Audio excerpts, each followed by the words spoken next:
2.5%. That is the share of all Americans who actually have $1 million in their retirement accounts confirmed by the Federal Reserve's Survey of Consumer Finances. But there's a second number, 4.7%. And there's a third number that financial platforms love to put in press releases, 21.9%. All three of those statistics are real. All three describe the same country in the same year in 2026.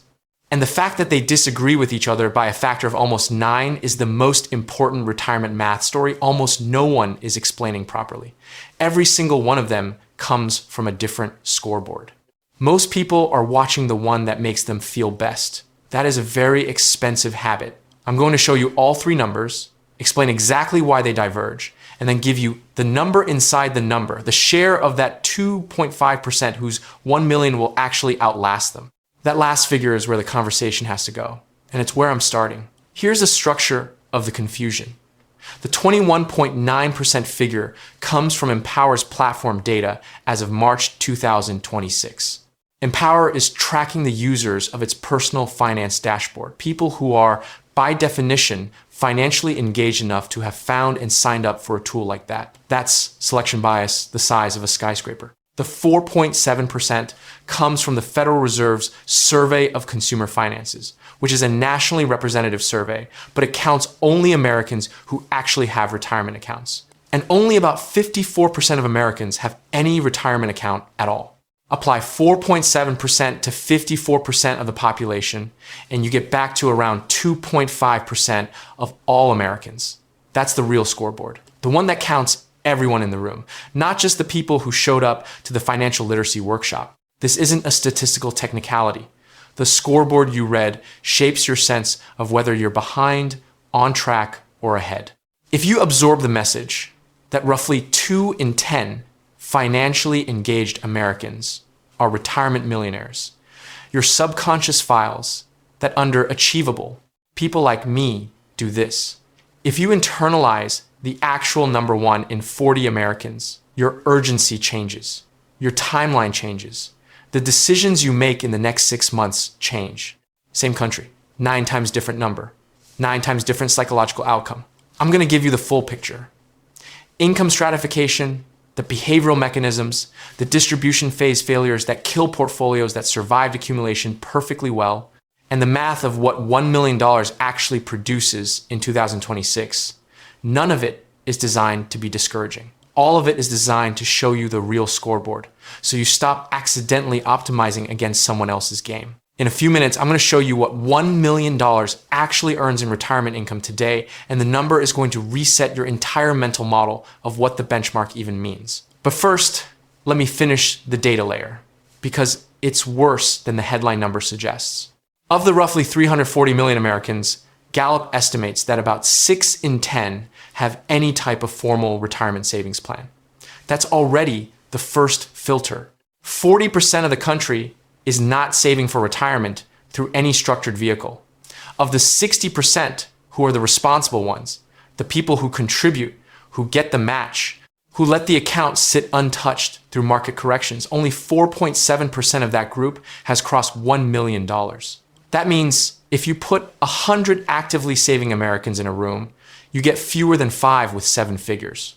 The other 95 are going to retire on something that looks considerably different from what was implied. Half of retirees 75 and over have less than $130,000 saved. Not $130,000 per year, $130,000 total.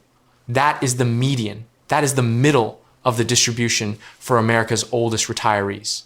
And every financial product advertisement, every millionaire mindset YouTube video, every brokerage's quarterly report on record 401k balances exists in a world completely disconnected from that number. There's a man I'll call Dennis. He worked at a mid-sized manufacturing company in Ohio for 31 years. Solid career. He contributed consistently to his 401k, captured every dollar of his company's 50-cent match, up to 6% of his salary, reinvested dividends, never took a loan against the account. He retired at 64 with $280,000 saved. He did exactly what the poster on the break room wall told him to do for 3 decades straight. and he arrived at retirement with less than a third of the $1 million benchmark. He is not a failure story. He is the median. The system was not built to deliver Dennis to $1 million. It was built to deliver him somewhere in the 200s. It worked perfectly. The system succeeded. The goal was always the problem. The issue isn't discipline. Dennis maxed what was available to him within his income band. High-income households typically save an average of $769,000 compared with $79,500 for middle-income households. That's a 10-to-1 ratio that compounds over a career. A typical college graduate has 3 times the median retirement savings as someone who graduated from high school but not college. $141,700 versus $44,000. Homeowners average $303,000 in retirement accounts, more than 2.5 times as much as renters. The $1 million club is not randomly distributed. It clusters around income, education, and asset ownership, which means the path to it is more predictable than retirement culture admits, but also means most of the structural factors are set long before the moment you decide to get serious about saving. You don't fix a 10-to-1 income gap by contributing an extra 2%. Now for the comedic release, because sometimes the absurdity earns it. The average 401k plan in the United States offers somewhere between 10 and 30 fund options. Research on how people actually select from those options is genuinely startling. A significant share of participants either choose the fund with the most familiar name, divide contributions evenly across every available option, regardless of overlap or cost, or leave the default selection untouched for years without ever revisiting it. There is a behavioral economics study where researchers found that the number of funds in a menu significantly reduced participation rates. More choices, less action. People see 32 mutual fund options with subtly different names and do what brains do when overwhelmed. They pick the default and move on. The default in most plans is not the optimal choice. The default is whatever fund company paid to be the default. Stay with me, because this next part isn't accumulation math. It's the calculation that makes even people who hit 1 million feel like they missed. The cultural shorthand for enough money to retire has been $1 million for so long that most people assume it originated from some actuarial analysis of what retirement actually costs. It didn't. It became a round number cultural benchmark sometime in the 80s and 90s when $1 million was a legitimately significant sum. $1 million in 1980 is the equivalent of roughly $3.8 million in today's purchasing power, accounting for cumulative consumer price inflation. Think about what that means. The target never changed. The dollar got substantially weaker. Nobody updated the scoreboard. The standard framework financial planners use is the 4% rule, developed in 1994 by William Bengen, tested against 50 years of market return data. Withdraw 4% of your portfolio in year 1 of retirement. Adjust upward for inflation each year. Historically, across those 5 decades, the money survived a 30-year retirement. 4% of $1 million is $40,000 per year. The average Social Security monthly check for retired workers reached $2,024.77 in March 2026. That's roughly $24,300 per year. Combined with the $40,000 from $1 million in savings, $64,300 in total annual retirement income. For many people, that sounds workable. But here's the thing. Financial experts generally say that to maintain your lifestyle after you stop working full-time, you should aim to have enough income to replace about 80% of your pre-retirement income. If your household was earning $80,000, you need $64,000 in retirement. $1 million gets you exactly there as long as Social Security keeps pace with real inflation, as long as there's no major health disruption, and as long as the 4% rule holds across your specific retirement timeline. That last condition is where the math quietly breaks. Bengen's study assumed a 30-year retirement window. The median actual retirement age among middle-class retirees in their 60s is 62 earlier than most people plan for, often due to health or job loss rather than choice. A 35 or 40-year retirement window changes the calculus. The 4% rule isn't wrong. It's answering a slightly different question than the one most people are actually asking. There's a man I'll call Leonard. regional sales manager, late 50s. He had $580,000 in his 401k and was 2 years from his self-defined target of $750,000. His plan was to reach that number and work 2 more years to 65. His company restructured when he was 58. He was offered a severance package. He took it, confident something comparable would materialize within a few months. It didn't, not at the same income level. For 3 years, he managed the gap between what unemployment paid and what his life cost by drawing from savings he hadn't planned to touch. He claimed Social Security at 62, permanently locking in a benefit 30% lower than what he would have received at 67. He'll receive that reduced amount for the rest of his life. Leonard's story isn't about bad planning. It's a plan built for a straight road encountering a curve. His plan had a single point of failure: staying employed in a specific role at a specific income level until a specific date. That is a structurally fragile retirement strategy, and it's the dominant one. By the way, hit subscribe if you're finding this useful. YouTube's algorithm doesn't reliably surface content like this unless people actually engage with it, and I'd rather you find the next video than miss it. Here's a thing that never appears in a conventional retirement planning conversation: the distance between where the data shows most people 185,000 at 55, 200,000 at 65, and where the math says they need to be is a solvable problem. The information exists. The 50 years of data exists. What's hard is that knowing the numbers intellectually and building a system around them are genuinely different problems. I built a digital book called The Exit Code. It's an analysis of 50 years of actual retirement data distilled into a mathematical framework for planning your exit from the workforce on your own terms with a specific date attached. 2 things from it connect directly to what we've been talking about. First, there's a section on what I call the 58% rule, the documented pattern by which a significant share of mid to late career workers get pushed out of the workforce earlier than planned, and the specific liquidity buffer strategy that keeps that forced exit from permanently altering your Social Security math, the way it did for Leonard. Second, there's a method called dynamic withdrawal, which replaces the rigid 4% rule with a responsive drawdown strategy built on how retirees actually spend over time, which research shows is not a flat line. Spending patterns decline in the middle years of retirement and spike late, primarily from healthcare. A withdrawal schedule that reflects that actual curve rather than an assumed flat one produces meaningfully better outcomes over a 35-year retirement. You can find the exit code through the link in the description. It costs less than 1 dinner out, and unlike dinner out, the compounding on what it saves you continues for decades. Now, here is the reversal that most of the accumulation phase conversation completely skips.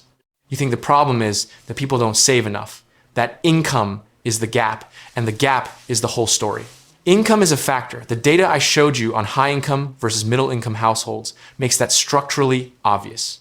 But income is not the mechanism of failure. For the people who are earning reasonable money and still arriving at 65 with less than they need, for that group, and it's a large group, the problem isn't savings rate.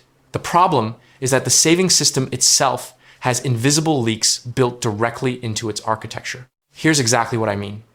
You're contributing to your 401k every year. You're invested in a moderately diversified, actively managed mutual fund. You have a financial advisor charging the industry standard fee of 1% of assets under management annually. Over 20 years, on a $500,000 portfolio growing at 7% gross, that 1% advisory fee costs you approximately $330,000 in lost compounding.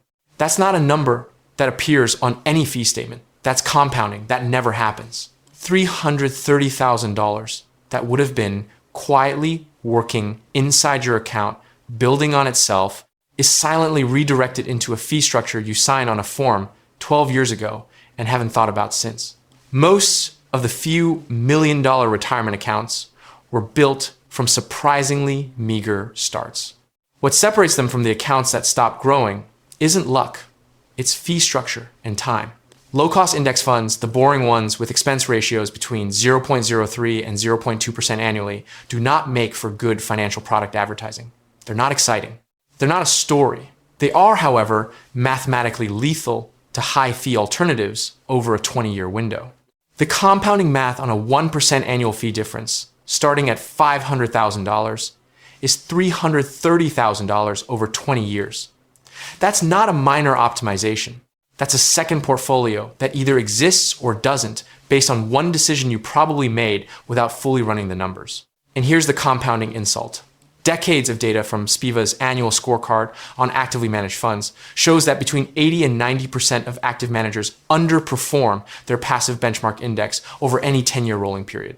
So the investor paying 1% per year is, on average, paying for a service that historically produces less than the alternative. They're paying a premium for underperformance. The industry understands this data perfectly well. The incentive structure of the industry is not your account balance. It is the fee stream. Fee streams are predictable. Fee streams compound for the advisor regardless of market performance. Your account balance doesn't. There's a second comedic aside warranted here. I once sat next to a financial advisor at a dinner party who spent about 20 minutes explaining with genuine conviction why index funds were oversimplified and why active management added value that the data failed to capture. He drove a considerably nicer car than me. I pay a combined expense ratio of roughly 0.04% across my holdings. We've both made our choices. Now I want to talk about the layer underneath the math, because the math problems are all solvable once you see them. The brain problems are considerably trickier. The reason Dennis saved $280,000 and not $800,000, even though the math of compound interest was available to him his entire career, isn't stupidity or laziness. It's a well-documented feature of human cognition called present bias. The demonstrated tendency to assign disproportionate weight to immediate costs over distant rewards. Saving for retirement is structurally one of the hardest things for a human brain to do voluntarily, because the sacrifice is now, it's real, it's tangible, it's money that could be spent on something you can touch, and the reward is 30 years away, abstract, and populated by a version of yourself that doesn't feel like a real person yet. The brain, which evolved to manage short-term threats and immediate resource allocation, is not naturally calibrated to optimize for the 65-year-old version of you. What this means in practice is that most people aren't making rational wealth-building decisions. They're making emotional ones, then constructing rational-sounding explanations afterward. The savings rate feels about right, not because someone ran the income replacement math, but because it feels comfortable relative to current spending. The fund selection feels reasonable because the name sounds familiar. The decision to get serious later feels prudent because there's always a legitimate short-term expense that seems more pressing right now. These are not character flaws. They are baseline human cognition operating exactly as designed. The financial industry is well aware of this, which is partly why auto-enrollment in retirement plans was such a meaningful policy change. When the default is enrolled, most people stay enrolled. When the default is you have to opt in, far fewer do. Defaults win, always. But the default in American retirement culture: contribute whatever feels comfortable. Pick the familiar fund, don't touch it, trust that it'll work out, produces a median retirement balance at 65 of around $200,000, which is less than a quarter of the 1 million benchmark everyone has been told is the starting point. There's a second layer to the psychological problem that doesn't get enough attention: social comparison. People benchmark their financial position against their visible peer group, not against the median American. If you're 45 and everyone in your social circle owns a home, drives a 3-year-old car, and takes 2 vacations per year, your savings rate will calibrate against that peer group, even if the peer group is collectively underfunded for retirement. The fact that half of American households nearing retirement have under $185,000 doesn't register as relevant because it feels abstract and distant. The neighbor who bought the lake house does register concretely, immediately. And the lake house feels like evidence that things are fine. Now, let me run the subplot that's been threading underneath everything I've said, because it resolves directly into the most important thing I can tell you. As of March 2026, over 56.8 million retired workers and family members received monthly benefits from the Social Security Administration. The system was designed to replace around 40% of your pre-retirement earnings. It was never the whole plan. It was the floor. And the floor, at roughly $24,000 annually for the average recipient, is low enough that almost everyone who relies on it primarily will struggle. The gap between what Social Security provides and what a reasonable retirement income requires is the structural hole that personal savings are supposed to fill. But the median retired household has about $200,000 in savings, producing $8,000 per year at 4% withdrawal. Add Social Security, you're at $32,000 annually. That's the actual income picture for the median American retiree in 2026. Now, for one specific scenario, because vagueness is where false comfort lives. Take a couple. Call them Mike and Karen, both 65. Mike worked in IT management for a regional firm for 26 years. Karen spent 28 years in healthcare administration. Together, they have $350,000 in retirement accounts, meaningfully above the median, which already makes them a success story relative to the data. They own their home free and clear, with about $200,000 in equity. Mike's Social Security benefit is $2,200 per month. Karen's is $1,500. Combined, $43,200 per year from Social Security. At 4% withdrawal from their $350,000, they draw $14,000 per year. Total income, $57,200 annually. Run the expenses honestly. Property taxes, homeowners insurance, and maintenance on a paid-off house, $8,000 per year. Groceries and dining, $10,000. Healthcare costs, inflation, and daily living expenses. For a couple in their mid-60s, run $12,000 to $15,000 annually before any major health event. Let's call it $12,000 for the conservative estimate. Transportation, utilities, internet, phone, $8,000.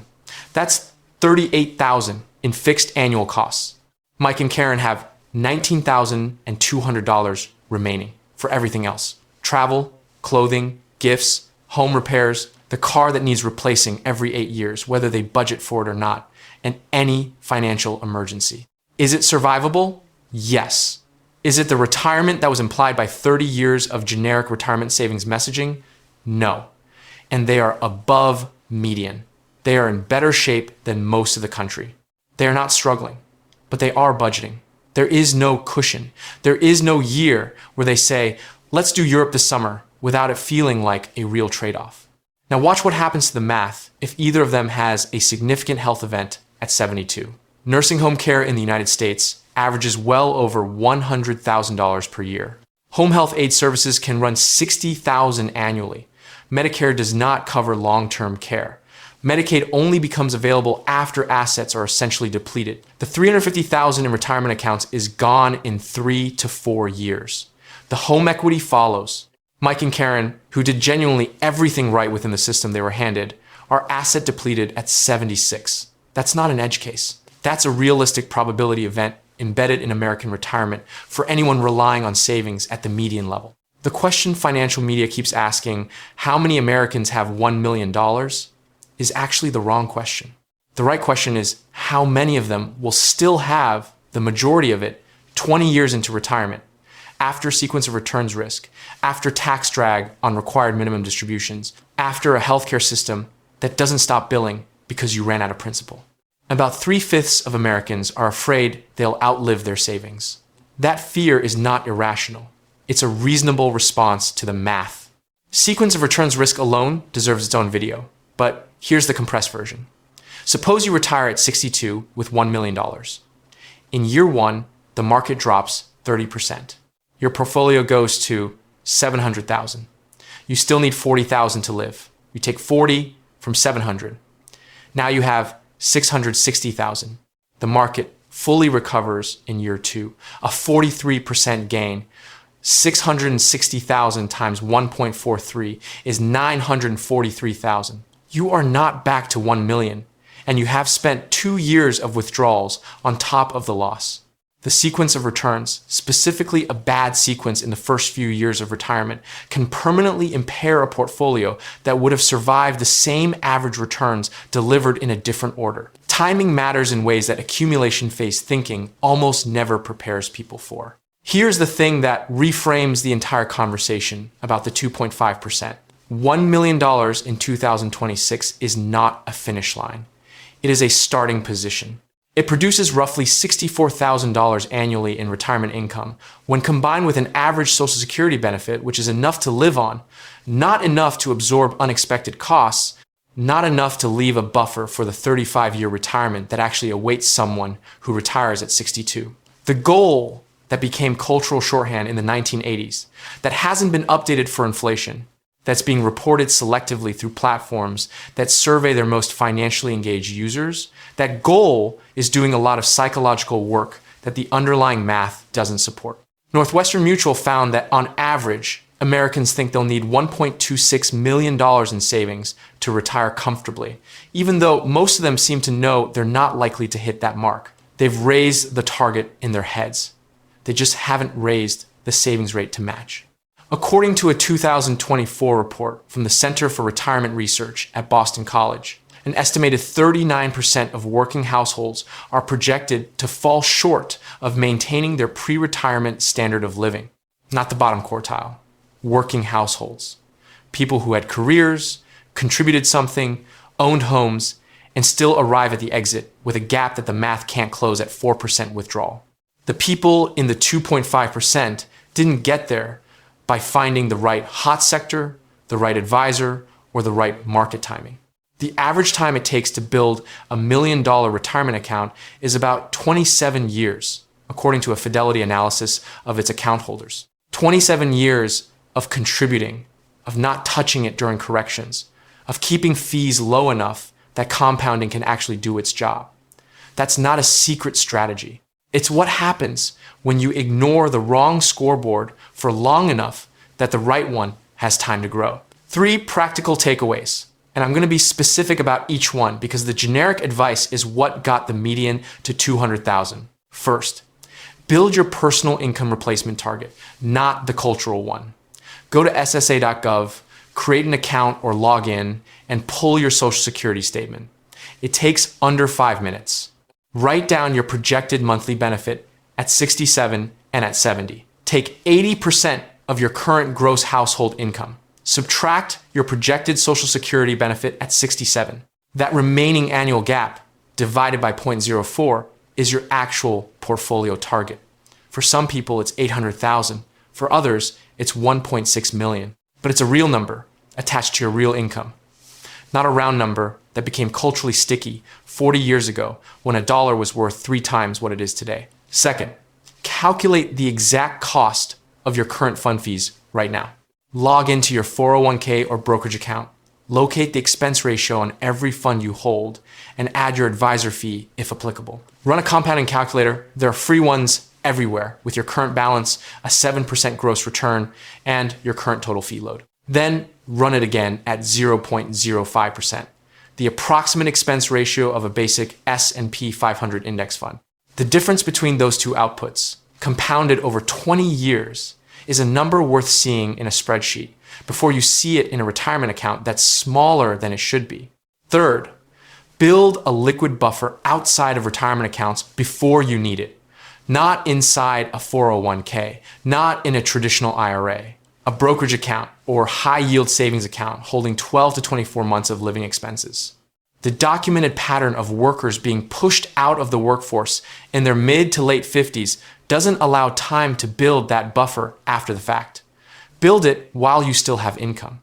When the curve appears, and for a substantial share of people it will appear, a liquid buffer is the difference between a forced early Social Security claim and a strategic one. Waiting to claim Social Security from 67 to 70 increases your monthly benefit by 8% per year, guaranteed, backed by the federal government. That is the safest compounding available. Protect your ability to wait for it. Lazy investing built more fortune than crypto memes. The 2.5% aren't special. They're not smarter.